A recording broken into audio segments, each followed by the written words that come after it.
الرحمن الرحیم السلام علی المہدی الذي يملأ الأرض عدلا وقسطا كما ملئت ظلما وجورا أفوض أمري إلى الله إن الله بصير بالعباد. نہج البلاغہ جیسی عظیم کتاب میں سے کلمات قصار کا ہم نے انتخاب کیا ہے. 3 رمضان کو یہاں پر حکمت نمبر 54 میں نے شروع کی تھی، وہ مکمل نہیں ہو سکی، اس کو آج ہم مکمل کریں گے انشاءاللہ. کلام العلی علی الکلام، کلام الامام امام الکلام. علی کا کلام تمام کلاموں سے سوائے کلام الہی کے باقی تمام کلاموں سے اعلیٰ کلام ہے. کلام العلی علی الکلام، علی کا کلام کلاموں میں سے بھی اعلیٰ ترین. علی کا مطلب کیا ہوتا ہے؟ اعلیٰ ہوتا ہے، اعلیٰ ترین کلام. کلام الامام امام الکلام، امام کا جو کلام ہوتا ہے وہ باقی تمام کلاموں کا بھی امام ہوتا ہے. بے شک. تو یہ کلام امام ہے کہ جس کے بارے میں گفتگو کرنے کا ہمیں موقع مل رہا ہے. جو حدیث اس دن میں نے شروع کی تھی 3 رمضان کو، اس میں مولا کی ایک حدیث جس میں مولا نے فرمایا لا غنا کالعقل ولا فقر کالجہل ولا میراث کالادب ولا ظہیرہ کالمشاورہ. عقل کے بارے میں اس دن مفصل گفتگو ہو گئی. آج دوسرے جملے کو ہم لیں گے جسے مولا فرماتے ہیں ولا فقر کالجہل. کوئی بھی فقر، کوئی بھی تنگ دستی، کوئی بھی غربت جہل سے بڑھ کے نہیں ہو سکتی. یعنی جاہل انسان دنیا کا غریب ترین اور فقیر ترین انسان ہے. جو علم جیسی دولت سے محروم ہے حقیقت میں وہ غریب ہے، حقیقت میں وہ فقیر ہے، نہ کہ ظاہری مال جس کے پاس نہیں ہے وہ غریب یا فقیر ہے. حضرت عیسیٰ روح اللہ فرماتے ہیں عالجت الاحمق فلم اقدر علی اصلاحہ. میں نے احمق، میں نے جاہل انسان کا علاج کرنے کی کوشش کی. اب آپ جانتے ہیں کہ حضرت عیسیٰ علیہ السلام کے معجزات میں سے ایک معجزہ یہ ہے کہ وہ لا علاج مریضوں کا علاج کر دیا کرتے تھے. ان کے معجزات میں سے حضرت عیسیٰ کے معجزات میں سے یہ ہے کہ وہ مردوں کو زندہ کر دیا کرتے تھے. پرندے بناتے تھے مٹی سے اور اس میں روح پھونک دیا کرتے تھے، البتہ سب باذن اللہ. برس کے مریض، جذام کے مریض، کوڑ کی بیماریوں کے مریض جو اس زمانے میں لا علاج سمجھے جاتے تھے، حضرت عیسیٰ علیہ السلام طبیب بن کر ان کا علاج کیا کرتے تھے. وہ پیغمبر جو مردوں کو زندہ کر دیتے ہیں فرماتے ہیں میں نے جاہل اور احمق کا علاج کرنے کی کوشش کی ہے، میں کامیاب نہیں ہو سکا. یعنی جہالت ایک ناقابل علاج بیماری ہے. آپ کی خدمت میں 1-2 واقعات میں جہالت کے حوالے سے سناؤں گی کہ آپ دیکھیں کہ لوگ کتنے جاہل ہیں. پروردگار عالم ہم سب کو جہالت کے اندھیروں سے نکالے. کیونکہ روایت میں ہے کہ دنیا میں فتنہ و فساد کی آندھیاں 2 گروہوں کی وجہ سے چلتی ہیں. یعنی آپ معاشرے میں جتنا بھی فتنہ دیکھ رہے ہیں، جتنا فساد دیکھ رہے ہیں، جتنے اختلافات دیکھ رہے ہیں، جتنے لڑائی جھگڑے دیکھ رہے ہیں، جتنا ہرج و مرج دیکھ رہے ہیں، جتنا ایک دوسرے کا حق غصب کرنا وغیرہ وغیرہ، یعنی جو بھی غلط بات آپ دنیا میں دیکھ رہے ہیں وہ 2 گروہوں کی وجہ سے. ایک وہ عالم جو بے عمل ہے، علم ہے لیکن عمل نہیں ہے، اور وہ ایک دوسرا وہ جاہل جو عامل ہے، یعنی جہل ہے، نہیں جانتا لیکن عمل کرنے کی کوشش کرتا ہے، جس کے پاس علم ہے وہ عمل نہیں کر رہا، جس کے پاس علم نہیں ہے وہ عمل کر رہا ہے، تو یہ سارے فتنہ و فساد آپ کو دنیا میں، معاشرے میں نظر آتے ہیں۔ اسی لیے روایت میں کہا لو سکت الجاہل مختلف الناس، اگر جاہل خاموش ہو جائے، اگر جاہل سکوت اختیار کر لے، اگر جاہل اپنی زبان کو بند کر لے، لوگوں میں کبھی اختلاف نہیں، زیادہ تر اختلافات لوگوں کی جہالت کی وجہ سے۔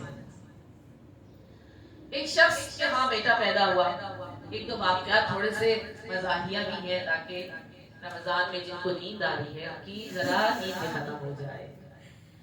ایک شخص کے ہاں بیٹا پیدا ہوا، اس نے اس کا نام رکھا عبد الصمد، صمد سواد کے ساتھ، عبد الصمد اس کا نام رکھا، تو نام تو بہت اچھا تھا، اللہ کے ناموں میں سے ایک نام ہے صمد، تو اس نے صمد نام رکھا، عبد الصمد نام رکھا، تو کسی نے پوچھا کہ آپ نے اپنے بچے کا نام عبد الصمد کیوں رکھا ہے؟ اس نے کہا اس لیے کہ میرا بچہ ربیع الثانی میں پیدا ہوا ہے، ربیع الثانی کے مہینے میں پیدا ہوا ہے، تو چونکہ ربیع الثانی میں بھی سین آتا ہے اور عبد الصمد میں بھی سین آتا ہے، اس لیے میں نے اپنے بیٹے کا نام عبد الصمد رکھا، حالانکہ سین دونوں میں نہیں ہے، عبد الصمد میں صاد ہے اور ربیع الثانی میں سین، ایسا ہے نا؟ تو یہ سب کس وجہ سے ہوا؟ جہالت۔ ہمارے ہاں اکثر نام جہالت کی وجہ سے رکھے جاتے ہیں، جیسے آپ حاشے میں چلے جائیں، لوگوں سے پوچھا عجیب عجیب نام ہوتے ہیں، جیسے آتینا، آتینا نام رکھا ہوا، حالانکہ فعل ہے، آتینا نام رکھا ہے، پوچھا گیا کہ کیوں یہ نام رکھا ہے؟ اس لیے کہ قرآن میں موجود ہے، دلیل ہے، اس لیے کہ یہ قرآن میں موجود ہے، تو پھر قرآن میں تو شیطان بھی موجود ہے، ابلیس بھی موجود ہے، یعنی جو لفظ قرآن میں آیا وہ نام نہیں رکھ سکتے ہیں، تو جہالت کی وجہ سے یہ ساری باتیں ہوتی ہیں۔ اس نے کہا عبد الصمد اس لیے رکھا کیونکہ اس میں بھی سین ہے اور ربیع الثانی میں بھی سین ہے۔ پھر آپ دیکھیے قرآن کہتا ہے اللہ کے نیک بندوں کی خصوصیات کو بتاتے ہوئے سورہ فرقان میں پروردگار عالم اللہ کے نیک بندوں کی وعباد الرحمن کے 12 بہترین صفات کو بیان کر رہا ہے سورہ فرقان کے اندر۔ ان میں سے ایک صفت یہ ہے وَإِذَا خَاطَبَهُمُ الْجَاهِلُونَ قَالُوا سَلَامًا، اللہ کے نیک بندے وہ ہیں، رحمان اللہ کے بہترین بندے وہ ہیں کہ جب وہ کسی جاہل سے ٹکراتے ہیں، جاہل سے بات کرتے ہیں تو قَالُوا سَلَامًا، ان کو سلام کر کے گزر جاتے ہیں، کیونکہ پتا ہے کہ جاہل نے تو بات مانی نہیں، جاہل تو قانع ہونے والا ہی نہیں، جاہل کو تو کوئی دلیل بھی اس کو جو ہے نا اس پر مؤثر نہیں ہوگی، دلیل بھی اس پر اثر نہیں کرے گی، آپ کوئی علمی دلیل لا کر دے دیں، آپ کوئی آیت قرآن سنا دیں، آپ کوئی معصوم کی روایت سنا دیں، آپ کوئی عقلی دلیل، نقلی دلیل جو بھی ہے اس کے سامنے بیان کریں، کیونکہ وہ جاہل ہے تو آپ کی بات کو نہیں سمجھے گا، تو پھر کیوں آپ اپنی انرجی ویسٹ کریں؟ آپ کہیں جی قالوا سلاما، سلام کریں اور گزر جائیں۔ مہدی عباسی تیسرا خلیفہ تھا بنی عباس کا، اس کا ایک بیٹا تھا، اس کا نام تھا ابراہیم۔ اس نے ایک رات خواب دیکھا اور اس خواب کو آ کے نا مامون رشید کو سنایا۔ مامون رشید 7واں خلیفہ ہے اور وہ مہدی عباسی کا بیٹا تھا، اس کا نام ابراہیم تھا، اور بہت زیادہ بغض اہل بیت میں اور دشمنی اہل بیت میں بہت آگے تھا، یعنی بہت زیادہ نفرت کرتا تھا، بہت زیادہ دشمنی، بہت زیادہ اہل بیت سے وہ جو ہے نا بیزاری کا اظہار کیا کرتا تھا، جس کا نام ابراہیم تھا۔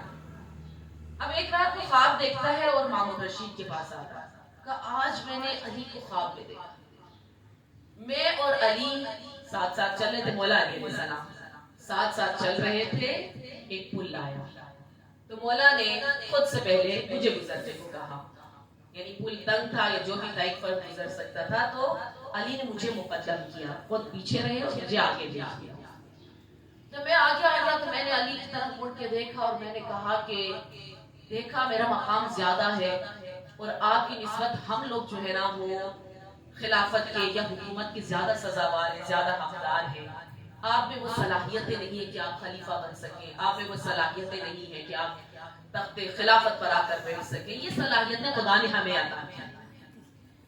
تو مامور رشید کا اچھا تم نے علی کو خواب میں دیکھا اور علی نے تم سے ایسا کہا. یہ بتاؤ علی نے تمہارے جواب میں کیا کہا؟ مولا علی نے تمہیں کیا جواب دیا؟ اس نے کہا کوئی جواب نہیں، صرف کہتے رہے سلام سلام، یہی کہتے رہے حضرت علی علیہ السلام سلام سلام. اب مجھے نہیں سمجھ آئی کہ میری بات کا جواب سلامہ سلامہ کیسے ہو سکتا ہے. مامور رشید جیسے میں نے کہا اس کے بڑا فقیر انسان تھا، قرآن سے بہت اس کی آشنائی اور دوستی اس کی بڑی گہری تھی، اگرچہ بے عمل تھا. اس کو سمجھ آ گئی اس لیے کہ قرآن نے کہا ہے وَإِذَا خَاطَبَهُمُ الْجَاهِلُونَ قَالُوا سَلَامًا. اگر تمہاری بات کے جواب میں علی نے سلامہ سلامہ کہا ہے تو اس کا مطلب وہ ایک جاہل انسان ہے کہ جس کی بات کے جواب میں علی جیسے امام نے سلامہ سلامہ. سبحان اللہ سبحان اللہ. وَلَا فَقْرَ كَالْجَهْلِ. جہل سے بڑھ کر کوئی فقیری اور تنگدستی نہیں. دوسرا جو جملہ ہے آج کی اس محفل کا یا آج کے اس درس کا، اس میں مولا فرماتے ہیں وَلَا مِيرَاثَ كَالْأَدَبِ. کوئی بھی میراث ادب سے بڑھ کر نہیں. ماں باپ آباء و اجداد اپنی اولاد کے لیے اپنی نسلوں کے لیے بہت ساری چیزیں ارث میں چھوڑ کر جاتے ہیں. کوئی جائیداد چھوڑ کر جاتا ہے، کوئی مال چھوڑ کر جاتا ہے، کوئی علم چھوڑ کر جاتا ہے، کوئی کتابیں چھوڑ کر جاتا ہے. لیکن ان تمام ارث میں سے یا میراث میں سے جو بہترین ارث ماں باپ اپنے بچوں کے لیے چھوڑ کر جا سکتے ہیں وہ ادب ہے. بہت کچھ لے کر جا سکتے ہیں، یہ لو بیٹا یہ سونے کا سیٹ لے لو، یہ ہیرے کا سیٹ لے لو، یہ پلاٹ تم لے لو، یہ مکان تم لے لو، یہ دکان تم لے لو. لیکن وہ ساری چیزیں اتنی اہمیت کی حامل نہیں ہیں جتنی اہمیت کی حامل یہ بات ہے کہ آپ دنیا سے جانے سے پہلے اپنے بچوں کو مؤدب بنا کر جائیں، باادب بنا کر جائیں. اسی لیے روایت میں ہے کہ اگر آپ کی زندگی کے 2 دن بھی باقی رہ جائیں تو اس میں سے 1 دن کو ادب سیکھنے میں لگانا چاہیے. یہ حدیث آپ نے سنی ہے، بہت مشہور ہے. روایات بہت خوبصورت ہے ادب کے بارے میں. معصومین کی تو ساری روایتیں ہی بڑی خوبصورت ہوتی ہیں، ایک ایک لفظ انسان کے دل میں اترتا ہے اور اثر کرتا ہے کیونکہ وہ خود نور ہے. کلام نور. ہم زیارت جامع کبیرہ پڑھتے ہیں، خود نور ہے، آپ کا کلام بھی نور ہے. نور انسان کے قلب پہ بہت جلدی اثر کرتا ہے اور امام کے کلام کا نور انشاءاللہ ہمارے قلوب پہ اس طرح سے اثر کرے کہ ہمارے اعمال اور ہمارے اعضاء و جوارح سے بھی ظاہر ہونا شروع ہو جائے. جیسے روایت میں ہے معصوم فرماتے ہیں لا عقل لمن لا ادب له. اس بندے کے پاس عقل ہی نہیں ہے جس کے پاس ادب نہیں ہے. ممکن آپ کہیں کہ ویسے تو بڑا عاقل انسان بزنس بہت اچھا کرتا ہے، ڈیلنگ بہت اچھی کرتا ہے، ہر جگہ سے اس کو منافع ہو رہا ہوتا ہے، ہر جگہ وہ آگے آگے، ہر جگہ وہ کامیاب ہے، لیکن بات کرنے کی تمیز نہیں، ادب اس کے اندر نہیں. معصوم فرماتے ہیں لا عقل لمن لا ادب له. جس کے پاس ادب نہیں اس کے پاس عقل نہیں. آپ اس بے ادب انسان کو عاقل نہیں کہہ سکتے. یہ دوسری روایت میں معصوم نے فرمایا الادب کمال الرجل. انسان اگر کمال کی چوٹی پہ پہنچ سکتا ہے تو ادب کے ذریعے سے. جو جتنا مؤدب ہے وہ اتنا بلند ترین کمال کی چوٹی پر پہنچا ہوا ہے. کل شیء یحتاج الی العقل والعقل یحتاج الی الادب. ہر شے کو مینج کرنے کے لیے، ہر شے کو چلانے کے لیے، کوئی بھی کام کرنے کے لیے آپ کو عقل کی ضرورت ہے. لیکن عقل کو صحیح قل دینے کے لیے، عقل کو اور زیادہ بہتر بنانے کے لیے آپ کو ادب کی ضرورت ہے. ہر شے کے لیے عقل کی ضرورت ہے اور عقل کو ادب کی ضرورت ہے. پھر وہ حدیث کے جس کی جو ابھی میں نے آپ کو سنائی اس کی عربی یہ ہے کہ ان خیر ورث الآباء لأبنائهم الادب، بہترین ارث جو ماں باپ اپنے بچوں کے لیے چھوڑ کے جاتے ہیں وہ ارث ہے۔ البتہ ادب کی کئی اقسام ہیں، ادب کی کئی اقسام ہیں۔ ایک ادب وہ ہے جو اللہ کے مقابلے میں کیا جائے، اللہ کے سامنے کیا جائے۔ آپ کہیں کہ اللہ کے سامنے ادب کرنے کا کیا مطلب ہے؟ کوئی بندہ بیٹھا ہو تو کہ السلام علیکم، کھڑے ہو جائے، اپنی جگہ پہ بٹھا دیں، تو یہ تو ادب ہے۔ ماں باپ آئیں تو اپنی جگہ سے کھڑے ہو جائیں، ان کے ہر حکم کو مانے، تو یہ ادب ہے۔ اللہ کا ادب ہم کیسے کر سکتے ہیں؟ اللہ کا ادب یہ ہے کہ آپ جب اللہ سے کوئی چیز مانگے تو یہ کہہ کر نہ مانگے کہ ایسے نہ مانگے جیسے آپ نے اللہ کو قرض دیا اور وہ واپس لینا چاہے۔ اللہ کے سامنے تواضع کا مطلب یہ ہے، اللہ کے سامنے ادب کا مطلب یہ ہے کہ آپ خود کو ہمیشہ اللہ کے سامنے فقیر، ناچیز اور بہت ہی کمتر بندہ اپنے آپ کو سمجھے، تو یہ اللہ کا ادب ہے۔ دعا مانگے تو ایسے نہ مانگے جیسے آپ نے اللہ کو ادھار دیا ہوا ہے اور وہ واپس لینا چاہے۔ دعا مانگے تو ایسے مانگے کہ جیسے ایک فقیر، ایک تنگ دست، ایک محتاج، ایک امیر، ایک بہت ہی صاحب ثروت کے سامنے جا کر جھولی پھیلا کر اسے کچھ مانگتا ہے، اس طرح سے مانگے۔ اللہ کا ادب کرنے کا مطلب یہ ہے کہ جب آپ اللہ کو پکاریں تو بہت پیارے پیارے ناموں سے پکاریں۔ اللہ کے اسماء الحسنیٰ تو آتے ہیں انشاءاللہ سب کو، اور ویسے بھی روایت میں ہے کہ آپ کی جو حاجت ہوتی ہے نا اس سے ریلیٹڈ آپ اللہ کا نام لیا کریں۔ جیسے آپ کو شفا چاہیے تو یا شافی کہہ کر پکاریں، آپ کو رزق چاہیے یا رازق یا رزاق کہہ کر اللہ کو پکاریں، آپ چاہتے ہیں اللہ پر رحم کرے، آپ کے یا رحمان یا رحیم، آپ چاہتے ہیں کہ اللہ کے گناہوں کو معاف کر دے تو یا غفار الذنوب کہہ کر اللہ کو پکاریں۔ یہ ادب، یعنی اللہ کو پکارتے وقت آپ جتنے مؤدبانہ انداز سے اللہ کو پکاریں گے وہ اللہ کے سامنے ادب ہوتا چلا جائے گا۔ دوسرا جو ادب ہے وہ ولی خدا کے سامنے۔ ولی خدا میں نبی بھی آ جائیں گے، امام بھی آ جائیں گے، یعنی رسولوں کے سامنے، پیغمبروں کے سامنے اور امام کے سامنے۔ آپ جانتے ہیں نا کہ رسول کے بارے میں مسلمانوں کو حکم دیا گیا کہ لا ترفعوا اصواتکم فوق صوت النبی، اپنی آوازوں کو رسول خدا کی آوازوں سے بلند نہ کریں، بے ادبی نہ کریں۔ یہ نہ کہیں کہ آپ نے یوں فرمایا، ہمارا نظریہ یہ ہے۔ آواز بلند کرنا بعض اوقات کسی کی آواز ہی اونچی ہوتی ہے، یہاں آواز بلند کرنے سے مراد آواز اونچی کرنا نہیں ہے، یعنی نبی کی بات کے اوپر کوئی بات نہ کی جائے، اس لیے کہ نبی کا ہر حکم حکم خدا ہے، نبی کا ہر لفظ اللہ کی جانب سے وحی الہی سے ریلیٹڈ ہے، جو بھی نبی مکرم اسلام ارشاد فرماتے ہیں۔ امام کے سامنے یا پیغمبر کے سامنے تواضع کا مطلب یہ ہے یا ادب کا مطلب یہ ہے کہ ان کی بات کے اوپر کوئی بات نہ کی جائے، ان کے پیچھے چلا جائے۔ بالخصوص ہر زمانے کے لوگوں کو اپنے زمانے کے امام کے پیچھے چلنا چاہیے۔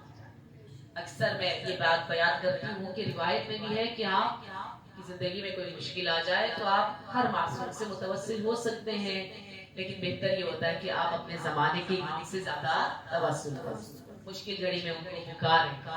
اور یہ جو آپ کھڑے ہو کر جب زیارت پڑھتے ہیں، جب آپ دعائے امام زمان پڑھتے ہیں، جب آپ دعائے فرج پڑھتے ہیں تو آپ سب کو جھکا لیتے ہیں، آپ سر پہ ہاتھ رکھ لیتے ہیں، آپ منہ کی مانے جھک جاتے ہیں، یہ سب امام زمان کے سامنے آداب کے زمرے میں سے آتا ہے۔ تو انسان، آپ نے سنا ہے نا، با ادب با نصیب، بے ادب بے نصیب، جو جتنا مؤدب ہوتا ہے، جتنا اس کی فطرت میں دوسروں کے سامنے ادب کرنا ہوتا ہے، اتنا وہ خوشبخت ہوتا ہے، اتنا اس کے نصیب کھلتے چلے جاتے ہیں، وہ با نصیب ہوتا ہے۔ دوسرا ادب ولی خدا کے سامنے۔ تیسرا ادب ماں باپ کے سامنے۔ اللہ اکبر، ماں باپ کا مقام بہت بلند ہے، اتنا بلند ہے کہ خدا بار بار بار بار قرآن میں ماں باپ کا احترام کرنے کی تاکید کر رہا ہے۔ وَقَضَىٰ رَبُّكَ أَلَّا تَعْبُدُوا إِلَّا إِيَّاهُ وَبِالْوَالِدَيْنِ إِحْسَانًا۔ والدین والدین والدین والدین کا بہت زیادہ ذکر اور ان کا احترام کرنے کی بہت زیادہ تاکید کی گئی۔ ہمارے پانچویں امام امام محمد باقر علیہ السلام اللہم صلی علی محمد وعلی محمد وعجل فرجہ۔ باقر العلوم ارشاد فرماتے ہیں 3 گناہ ایسے ہیں کہ اگر آپ نے وہ گناہ کسی کافر اور مشرک کے ساتھ بھی انجام دیے ہو نا، خدا آپ کو معاف نہیں کرے گا۔ آپ یہ ممکن ہے کہ یہ تو مشرک تھا، کیا اگر میں نے اس کے ساتھ یہ کر لیا تو اللہ کو ہی نہیں مانتا، یہ اللہ کے ساتھ کسی کو شریک قرار دے رہا ہے، یہ تو کافر اللہ کے وجود کا انکار کرنے والا ہے، یہ تو بت پرست ہے، یہ تو ستارہ پرست ہے، یہ تو آتش پرست ہے، یہ ہے دشمن اہل بیت ہے، میں نے اس کے ساتھ یہ کیا، کوئی گناہ نہیں ہوگا۔ لیکن امام فرماتے ہیں یہ 3 گناہ آپ کسی کے ساتھ بھی انجام دیں، اللہ اس گناہ کو معاف نہیں کرے گا جب تک بندہ خدا کو معاف نہ کرے۔ سب سے پہلا گناہ کیا ہے؟ امانت میں خیانت۔ کسی کافر نے بھی آپ کو امانت دی ہوگی نا، اس کی بھی پاسداری کرنا، اس کی حفاظت کرنا آپ کی ذمہ داری ہے۔ اور جب آپ تاریخ کی کتاب پڑھتے ہیں تو آپ نے پڑھا ہے نا کہ جب رسول خدا مدینے کی جانب ہجرت کر رہے تھے تو پھر حضرت علی علیہ السلام کو اپنے بستر پہ سلایا تھا، کیوں؟ حضرت علی کو بھی ساتھ ہی لے جاتے۔ سلانے کا کیا مقصد تھا؟ وہ امانتیں جو رسول خدا کے پاس تھی مشرکوں کی، کافروں کی، تاکہ حضرت علی علیہ السلام ان کو لوٹا کر مدینے ہجرت کر سکے۔ امانت میں کی حفاظت کرنا اتنا زیادہ اہم ہے۔ امانت میں خیانت کریں گے اللہ معاف نہیں کرے۔ دوسرا، وعدہ کرنے کے بعد اس پر وفا نہ کرنا۔ وعدہ کر لیا کہ انشاءاللہ ہم آئیں گے، انشاءاللہ ہم یہ کام کریں گے، انشاءاللہ ہم آپ کی مدد کریں گے، لیکن بعد میں اس وعدے سے پھر جانا، یہ گناہ اللہ کبھی معاف نہیں کرے گا۔ اور تیسرا گناہ والدین کا دل دکھانا، والدین کی نافرمانی کرنا، اتنا بڑا گناہ ہے کہ اللہ کی ڈکشنری میں اس گناہ کی کوئی معافی نہیں ہے۔ جب تک ماں باپ معاف نہ کریں، جب تک ماں باپ راضی نہ ہو جائیں، اللہ اس گناہ کو معاف نہیں کرے گا۔ یہ 3-4 قسم کے ادب ہیں جو روایات میں بیان کیا ہے۔ حضرت لقمان حکیم کا بہت پیارا واقعہ یہاں پہ سناؤں۔ حضرت لقمان حکیم کسی کے ہاں غلام تھے، ان کا مالک بہت زیادہ حضرت لقمان حکیم سے پیار بھی کرتا تھا اور ان کا احترام بھی کرتا تھا۔ اگرچہ غلام تھے لیکن بہت زیادہ اپنے گھر کے فرد کی طرح انہوں نے رکھا ہوا تھا۔ ایک مرتبہ جناب لقمان حکیم کے مالک نے ان کو بلایا، اس کے ہاتھ میں ایک خربوزہ تھا، کاٹا حضرت لقمان حکیم کو دیا، کھا لیا، انہوں نے کھا لیا۔ دوسرا پیس کاٹا، تیسرا، چوتھا، پانچواں، یہاں تک کہ وہ خربوزہ ختم ہونے والا ہو گیا۔ کاٹتا جا رہا ہے، دیتا جا رہا ہے، حضرت لقمان حکیم مزے سے کھاتے جا رہے ہیں۔ جب آخری 1-2 پیس رہ گئے تو مالک نے کہا چلو میں بھی چکھ لیتا ہوں کیسا خربوزہ ہے۔ جیسے ہی خربوزے کا ٹکڑا اپنے منہ میں ڈالا، دیکھا انتہائی کڑوا، اتنا کڑوا کہ انسان اس کو کھا ہی نہیں سکتا۔ مالک بڑا حیران ہوا، لقمان میں کب سے تجھے یہ خربوزہ کھلاتا جا رہا ہوں اور تو بغیر کچھ کہے، بغیر کوئی اعتراض کیے اور یہ کہے بغیر کہ یہ کڑوا ہے، مسلسل میں دیتا جا رہا ہوں، کھاتے جا رہا ہوں، تم نے کہا کیوں نہیں کہ یہ کڑوا ہے؟ تم نے اعتراض کیوں نہیں کیا؟ تو جناب لقمان حکیم نے کہا مالک ہمیشہ آپ نے مجھے اچھا کھلایا، اپنے ساتھ بٹھا کر کھلایا، اپنے دسترخوان سے کھلایا، جو لذیذ ترین نعمتیں تھی دنیا کی وہ آپ نے مجھے کھلائی، ہمیشہ آپ نے میرا احترام کیا، ہمیشہ آپ نے میرا خیال کیا، ہمیشہ آپ نے مجھے کھلایا، ہمیشہ آپ نے مجھے پلایا۔ اگر ایک دن آپ کے ہاتھ سے مجھے کڑوا خربوزہ کھانا پڑ گیا تو کیا ہوا؟ یہاں پہ اس واقعے سے درس یہ ملتا ہے کہ اللہ ہمیشہ میں کتنی نعمتوں سے نواز رہا ہو، ہمیشہ اچھا، ہمیشہ بہترین نعمتیں رب الجلال میں دے رہا ہو۔ اگر فرض کریں کبھی زندگی میں کوئی مشکل آ جائے تو ہم عام انسانوں کی طرف جزا فضا کرنے کی بجائے، اعتراض کرنے کی بجائے کہ کیوں میرے سر پہ یہ مصیبت آئی، حضرت لقمان حکیم کی طرح مؤدب بن جائے اور کہ کیا ہوا، ہمیشہ تو اللہ نے دیا ہے، ہمیشہ تو اللہ نے سنی ہے، ہمیشہ تو اللہ نوازتا ہے. آج اگر فلاں نعمت سے میں محروم رہ گیا ہوں تو کیا عرض ہے، پھر بھی مجھے ہر حال میں اللہ کا شکر ادا کرنا چاہیے. یہ حضرت لقمان حکیم کی سیرت سے ہمیں یہ درس ملتا ہے. پھر آپ دیکھیے امام حسن مجتبی کا واقعہ بہت مشہور ہے. شامی آیا، اب جانتے ہیں اہل شام جو ہے وہ امام حسن بلکہ اہل بیت سے بہت زیادہ بغض رکھتے تھے. آیا اور اس نے چونکہ بہت غلط باتیں اہل بیت کے بارے میں سن رکھی تھی، مشہور واقعہ ہے تاریخ کی کتابوں میں. آیا اور اس نے مولا کو برا بھلا کہنا شروع کیا. مولا نے فرمایا بتاؤ تم بھوکے ہو، تمہیں کھانا کھلانا، تمہیں گھر کی ضرورت ہے تمہیں گھر دے دیں، تمہیں سواری چاہیے سواری دے دیں، تمہیں روپیہ پیسہ درہم و دینار چاہیے وہ تمہیں دے دوں، تمہیں واپس جانے کے لیے زیادہ سفر چاہیے وہ میں تمہیں دے دوں. اب وہ جو آیا تھا بڑے غصے سے اور بڑا بغض لے کر اور دشمنی لے کر اہل بیت، امام حسن مجتبی کے اس اخلاق اور ادب کو دیکھا تو شہادتین اپنی زبان پہ جاری. اس کے لیے ظرفیت کی ضرورت ہے. بعض اوقات انسان بڑے بڑے معجزے دے کر بھی نہیں بدلتا. ابو جہل ابو لہب نے اپنی آنکھوں سے رسول خدا کے معجزات دیکھے لیکن اسلام قبول نہیں کیا. لیکن کچھ افراد ایسے ایک چھوٹی سی بات، ایک نصیحت کی بات، ایک چھوٹا سا منظر ان کو بدل کے رکھ دیا ہے. اس نے اسلام قبول کر لیا.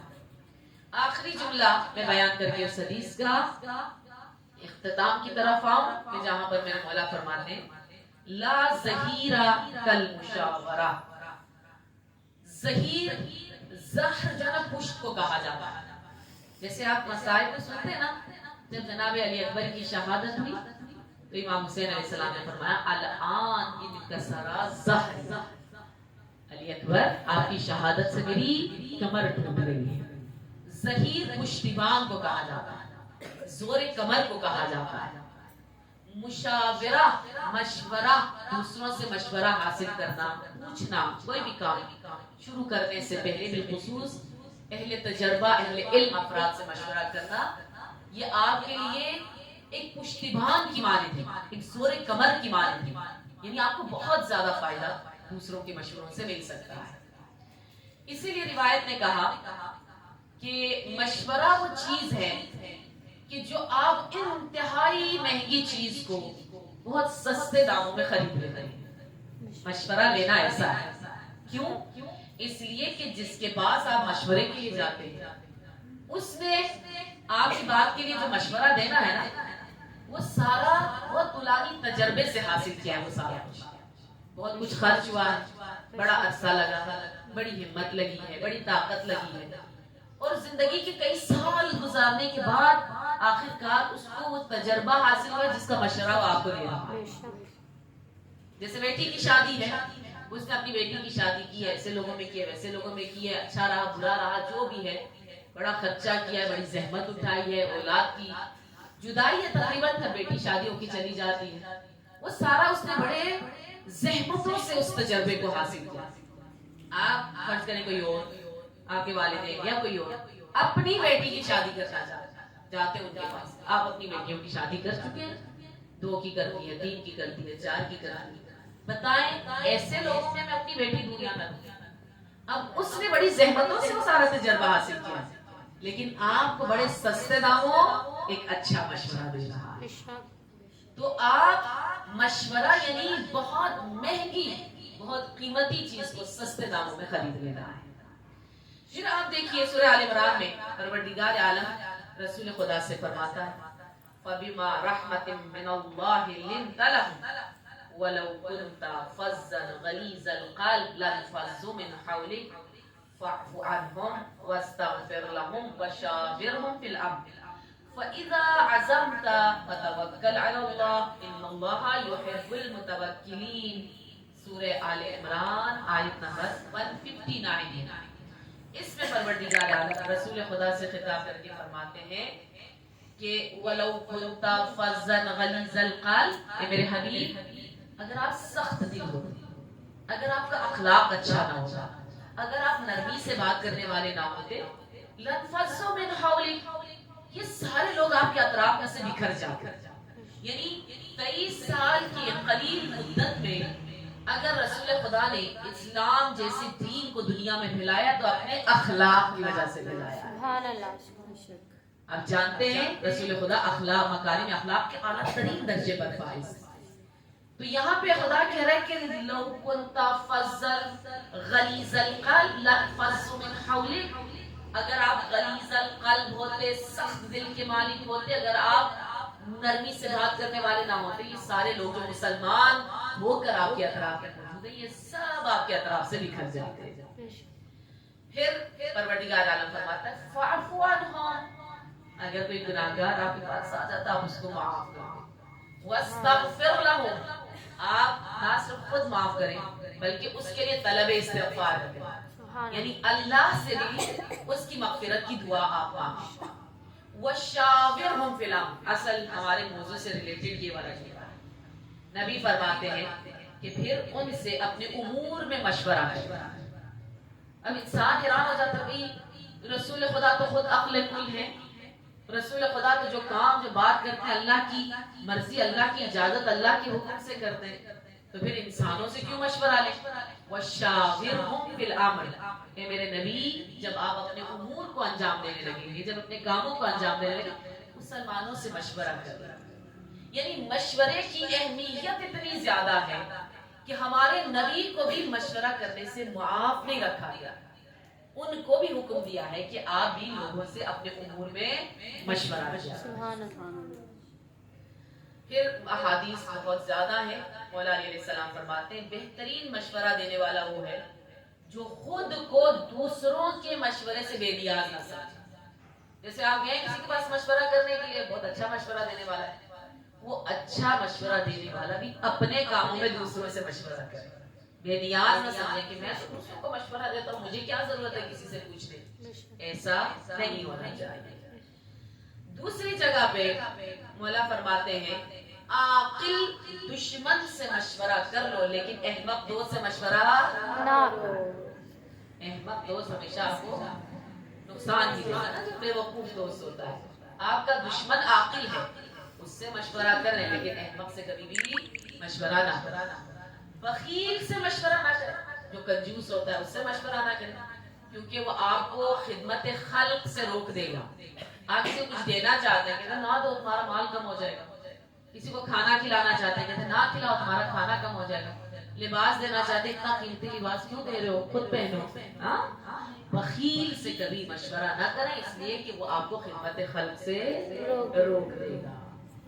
پھر مولا فرماتے ہیں بزدل سے مشورہ نہ کرو، وہ تمہیں اہم کاموں سے ڈرا دے گا، تمہاری ہمت کم کر دے گا، کیونکہ وہ خود بزدل ہے، کیونکہ وہ خود ڈرپوک ہے، تو وہ آپ کو بھی بڑے بڑے کاموں کو انجام دینے سے ڈرا دے گا، خوف زدہ کر دے گا. اس لیے آپ اس سے مشورہ نہ کریں. حریص جو لالچی ہوتا ہے کہ یہ بھی مل جائے وہ بھی مل جائے مجھے، اس سے مشورہ نہ کرو، کیونکہ وہ تمہیں کوئی بھی مال حاصل کرنے کے لیے دوسروں پر ظلم و ستم کرنے کا مشورہ دے، کیونکہ وہ خود حریص ہے، خود لالچی ہے کہ مجھے مل جائے مجھے مل جائے مجھے مل جائے. اب جب انسان اتنا حریص اور لالچی ہو جاتا ہے پھر اس کو سمجھ نہیں آ رہی ہوتی کہ میں ظلم کر رہا ہوں، عدالت کر رہا ہوں، کیا کر رہا ہوں. بس اس کو مال چاہیے ہوتا ہے، اس کو چیز چاہیے ہوتا ہے. اس سے کبھی بھی حریص کے ساتھ مشورہ نہ کیا. ایک دو چھوٹے چھوٹے واقعات 2-3 منٹ کے ہیں بیان کر کے میں انشاءاللہ دعا کی طرف آؤں گی. آپ سب سے ملتے وہاں سے دعا ہے. خسرو پرویز بادشاہ تھا، اس کی بیوی کا نام شیری تھا. توجہ ہے نا آپ کی؟ جو سو رہے ہیں وہ بھی ایک دفعہ جاگ جائیں، ذرا درود پڑھیں. اللہم صلی علی محمد وعلی محمد وعجل فرجہ. اس کی بیوی کا نام شیری تھا. خسرو پرویز کی بیوی کا نام شیری تھا. ایک مرتبہ یہ بادشاہ اور ملکہ دونوں اپنے دربار میں بیٹھے ہوئے تھے. ایک ماہی فروش آیا، خاموشی، ایک ماہی فروش آیا یعنی مچھلی بیچنے والا آیا اور اس نے ایک بڑی سی مچھلی بادشاہ کو مچھلی بہت پسند تھی. اس نے اس کے بدلے میں 4000 دینار اس مچھلی والے کو دیا. جب وہ لے کر چلا گیا تو اس کی بیوی نے کہا آپ عجیب بے وقوف ہے کہ ایک مچھلی کے بدلے میں آپ نے 4000 دینار اس کو دے دیے.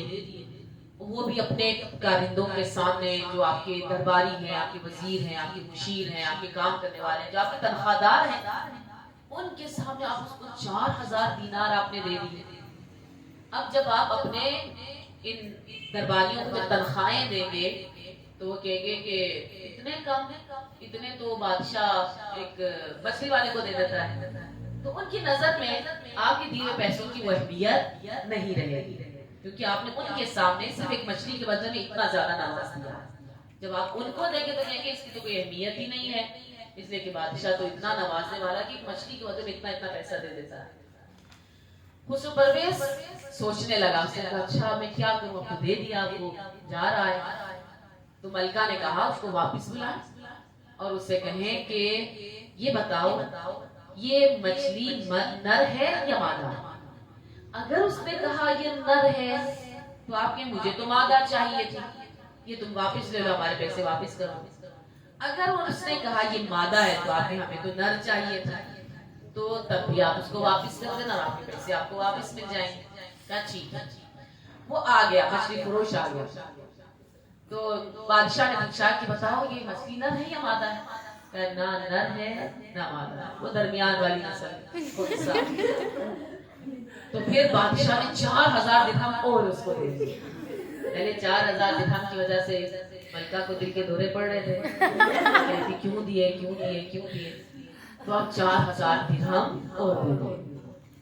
اب وہ 8000 درہم لے کر جب دربار سجانے لگا، اچانک ایک درہم زمین پر گر گیا۔ فوراً وہ جھکا اور اس نے اس درہم کو اٹھا لیا۔ ملکہ نے آہستہ سے دیکھا کتنا حریص اور لالچی انسان، 8000 درہم میں سے ایک درہم بھی گر گیا تو وہ بھی اس نے نہیں چھوڑا اور جھک کر اٹھا لیا۔ بادشاہ نے کہا ہاں بڑا عجیب انسان ہے، اتنا زیادہ دینے کے باوجود ایک درہم بھی اس نے نہیں چھوڑا۔ پھر اس کو بلایا، کہا اتنا پیسہ میں نے تمہیں دیا، اتنے درہم میں نے تم ایک دینار نہیں چھوڑ سکتے تھے، زمین پر گر گیا تھا تو گرا رہنے دیتے۔ اس نے کہا بادشاہ سلام، کیسے ممکن ہے جس دینار کے اوپر آپ کی تصویر بنی ہو وہ میں زمین میں پڑا رہنے دوں؟ کسی کے پیر آ جائے تو آپ کی بہترامی ہو جاتی، اس لیے میں نے وہ دینار اٹھا لیا۔ بادشاہ نے 4000 درہم اور اس کو دے دیا۔ وہ 12000 درہم لے کر وہاں سے چلا گیا۔ بادشاہ نے اپنے وزیر کو بلایا کہ میرے وزیر جاؤ میرے پورے ملک میں، میرے پورے شہر میں اعلان کرو کہ کبھی بیویوں کے مشوروں پہ عمل نہ کریں۔ 4000 درہم سے بات بن رہی تھی، جا رہا تھا، 4000 درہم کی کافی تھی، لیکن بیوی کے مشورے پر عمل کرنے سے مزید 8000 درہم مجھے اس کو دینے پڑے۔ ایک اور پیارا سا واقعہ ہے مشورے کے حوالے سے۔ ایک خاتون جو ہے وہ ایک وکیل کے پاس آئی اور آ کر اس نے کہا کہ جناب وکیل، اگر کوئی بچہ پتھر سے کسی کے گھر کا شیشہ توڑ دے جس کی قیمت 50 ریال ہو تو اس کا جرمانہ کیا ہے؟ تو وکیل نے سوچ کے کہا کہ جو شیشے کی قیمت ہے وہی اس کا جرمانہ ہے، 50 دینار یا 50 ریال کا اگر شیشہ تھا تو اتنے ہی پیسے بچے کے والدین کو آپ کو دینے پڑیں گے۔ تو اس عورت نے کہا جناب وکیل پھر آپ مجھے 50 ریال دے دیں، اس سے کہ شیشہ آپ کے بچے نے توڑا ہے، آپ کے بچے نے شیشہ توڑا تو 50 ریال آپ کو مجھے بھرنے پڑیں گے۔ اب وکیل تھا، پیدا ہوا وکیل تو شیطان نے کہا لو آج میری صاحب اولاد ہو جائے۔ البتہ سارے وکیل ایک جیسے نہیں ہوتے ہیں، اگر کوئی وکیل ہماری ویڈیو دیکھ رہا ہو اور سن رہا ہو تو ناراض نہ ہو، سارے وکیل ایک جیسے نہیں ہوتے۔ بہرحال وہ وکیل تھا اور وکیل کو پتا نہیں کیسے بات سے بات نکالنی آتی ہے، اس طرح مسئلے کے حل ہو جاتے ہیں۔ اس نے کہا کہ اے خاتون، میں آپ کو 50 ریال دینے کا پابند نہیں ہوں، بلکہ آپ مجھے 50 ریال دیں۔ کہا وہ کیوں؟ کہا اس لیے کہ میری فیس 100 ریال ہے۔ آپ نے مشورہ لیا، مشورہ دینے کی فیس 100 ریال ہے، 50 آپ کاٹ لیں شیشے کی قیمت کے بدلے میں، 50 میری فیس مجھے دے۔ اس طرح سے اپنی ذہانت کی وجہ سے وہ 50 ریال دینے سے بھی بچ گیا، الٹا اس کو 50 ریال کا فائدہ ہو گیا۔ وَشَاوِرْهُمْ فِي الْأَمْرِ لَا زَحِيرٌ كَالْمُشَاوَرَةِ، آپ کے لیے مشورے سے بڑھ کر کوئی بھی پشتیبان یا زور کمر نہیں ہو سکتا. مولا علی کا فرمان ہے اپنے کاموں میں دوسروں سے مشورہ کریں. جب آپ دوسروں سے مشورہ کرتے ہیں تو روایت کے الفاظ سے آپ دوسروں کی عقلوں میں شریک ہو جاتے ہیں. کیوں؟ اس لیے کہ وہ اپنے عقل کو استعمال کرتے ہوئے آپ کو مشورہ دے رہا ہے. وہ اپنے عقل کو استعمال کرتے ہوئے مشورہ, کتنی عقلیں اکٹھی ہو گئی ہیں تو پھر آپ کو ایک بہترین مشورے سے نوازا گیا ہے. تو پروردگار عالم سب کو امیر المومنین کے ان فرامین کو پڑھنے, ان کو سمجھنے اور عمل کرنے کی توفیق عنایت فرمائے. والسلام علیکم ورحمۃ اللہ وبرکاتہ. محمد آل محمد بلند تر سلام.